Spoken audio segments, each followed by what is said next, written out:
দুনিয়াতে যত অদ্ভুত অদ্ভুত প্রশ্ন সব আপনি মুসা আলাইহিস সালামের মাথা থেকে পাবেন। বিভিন্ন বিষয়ে আল্লাহরে প্রশ্ন করতেন। সাইয়েদনা মুসা আলাইহিস সালাম আল্লাহরে বললেন, আল্লাহ আপনি আমার এমন একটা জিকির শিখাইয়া দেন যে জিকিরটার শব্দ আপনি আর আমি ছাড়া কেউ জানবে না।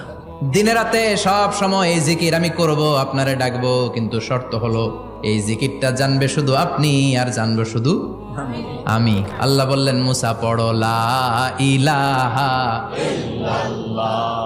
মুসা আলাইহিস সালাম কয়, মাবুদ এটা তো জাতীয় জিকির, সবাই জানে। আমি তো চাইছি এক্সেলেন্ট একটা জিকির, কারো কাছে নাই, শুধু আমি জানবো আর আমি পড়বো। আল্লাহ বললেন, মুসা এই লা ইলাহাকে যদি এক পাল্লায় রেখে দাও, তাম বিশ্ব, 7 আকাশ 7 জমিনটারে তুলে যদি তুমি আরেক পাল্লায় রেখে দাও, লা রাজাহাত কাফাতু লা ইলাহা ইল্লাল্লাহ, মুহূর্তের মধ্যে লা ইলাহার পাল্লা ভারী হয়ে যাবে।